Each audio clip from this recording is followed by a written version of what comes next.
चलिए आज वर्ग 8 की कक्षा में गणित की पाठशाला के बीच आप सभी उपस्थित हैं। आप सभी का स्वागत है। जैसा कि वर्ग और वर्गमूल में आप प्रश्नावली 5.4 पढ़ रहे हैं। आप लोग मध्य विद्यालय बिलकुंडा प्रखंड राजापाकर जिला वैशाली के विद्यार्थी हैं।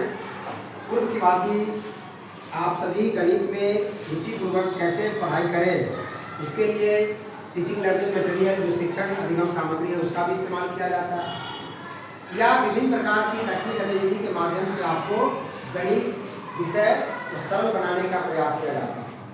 क्योंकि गणित आपके जीवन में हर पल, हर समय, हर साथ हमेशा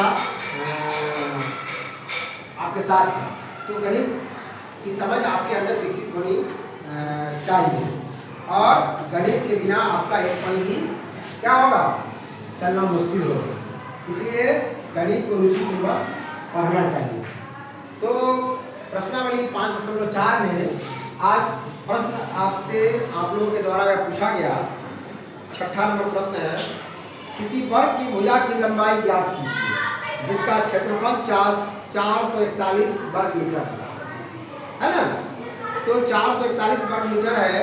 आप देख रहे हैं कि मैंने अभी इस प्रश्न को हल किया है कि वर्ग का क्षेत्रफल होता है भुजा स्क्वायर। आप सभी जानते हैं कि वर्ग की सभी भुजाएं आपस में बराबर होती हैं। तो जब वर्ग की सभी भुजाएं आपस में बराबर है तो आप देख रहे हैं कि वर्ग का क्षेत्रफल भुजा गुणे भुजा यानी भुजा स्क्वायर है। आपको 441 वर्ग मीटर दिया गया है, तो इसके अनुरूप वर्ग का क्षेत्रफल यहाँ लिख दिए, और ये भुजा स्क्वायर। फिर भुजा का स्क्वायर जब हटा तो इस पर स्क्वायर रूट आ गया है ना। अब इसका 441 का वर्गमूल निकालें तो 21 आएगा। इसको एक दूसरे तरीके से भी बता सकते हैं कि 441 को यानी डिवाइड करेंगे, माने 21 गुना 21 करेंगे।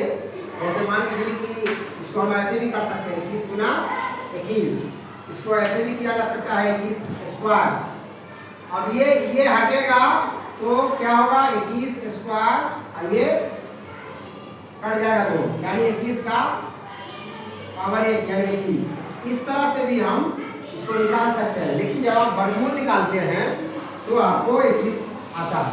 अब आंसर चाहिए था क्या कि वर्ग की भुजा की लंबाई क्या होगी, तो वर्ग की भुजा की लंबाई 21 मीटर प्राप्त। इस तरह से आप वर्ग और वर्गमूल विधि के माध्यम से वर्ग के क्षेत्रफल के विषय में समझे, और वर्ग के भुजा की जानकारी आपको प्राप्त हुई कि किस तरह से निकाल सकते हैं। तो इसी तरह से आप लोग मन लगा करके गणित में रुचि लीजिए, ताकि गणित विषय की जो अधिगम वो आप प्राप्त कर सकें, गणित विषय में आप दक्ष हो सकें। चलिए आप लोग एक बार आप लोग समझ गए इसको? इधर समझ गए? किसी को कोई प्रॉब्लम? चलिए आप लोग इधर बताइए, इधर किसी को कोई दिक्कत? तो वर्ग और वर्गमूल के माध्यम से आप वर्ग की भुजा की लंबाई निकालना सीखिए। चलिए एक बार जोरदार ताली। इसी तरह से गणित में आप लोग पठन पाठन करेंगे ताकि गणित विषय रुचिकर बनाए। बहुत बहुत धन्यवाद।